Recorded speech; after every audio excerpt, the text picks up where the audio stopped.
Today we're back working on the Ranger. We're just getting these plates welded on to this cross member because the old truck had a crack up here somewhere and down here. So since we had the motor out, might as well weld this in. We drilled out the holes for the motor mount. Well, there's two holes right here for this and this. There's two holes, and then we had to drill those two holes. This is a piece of the old truck from the chassis, and we still have to do this one. So these are the two holes that we're gonna use. Remember, we went back an inch and up half an inch. So there's these two, but since this has this bend right there, we have to. See, it's not straight, so we still have to get the plate and bend it. I don't know where it's at right now, but somewhere around here. So some bugger welds, not the best welds, but they'll hold.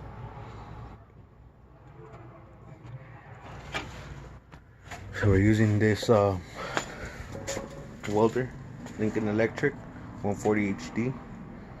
It's pretty cool. We've done all the welds that we've done it with this machine. So remember, we're doing two right tight motor mounts, and we pretty much started taking the harness apart. I think I showed this in the old video, on the previous video. We still have to go through the harness, and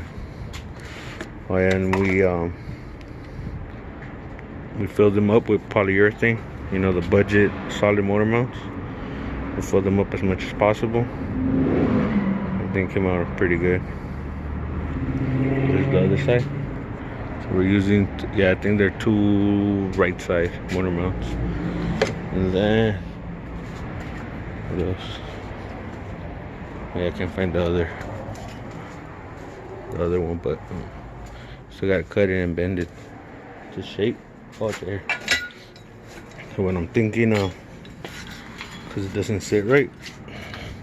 I mean, it sits but not flush. So you see, you got that gap back here, right here. So we're gonna cut a line, bend it down, and then cut another line, bend it up. You know, kind of give it the shape.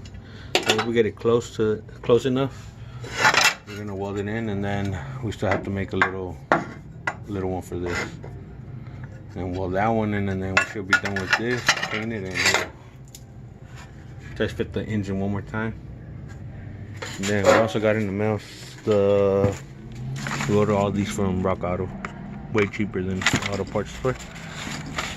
The oil filter, fuel filter, the thermostat, and the water for the distributor. And so yeah, so once we test fit the engine and we get the GT40P heads, the other day we went to check one out. We were gonna get everything for $100, but it was the GT40s, so we didn't end up getting it.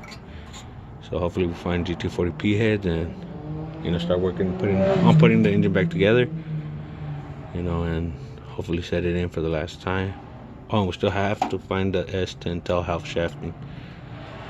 So that would be pretty much it, and then the engine will go in for good.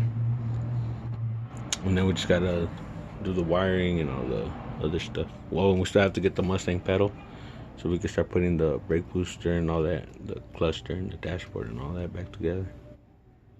But this is what we're getting done today so far.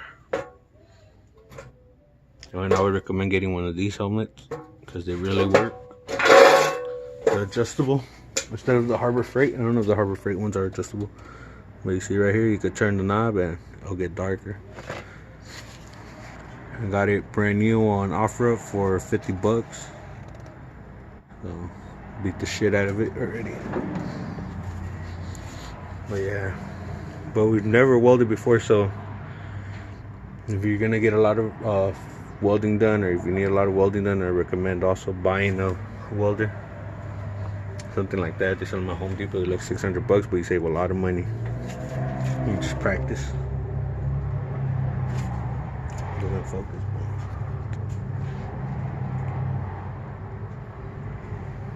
subscribe, comment any questions that you guys have, and I'll get back to you as soon as possible.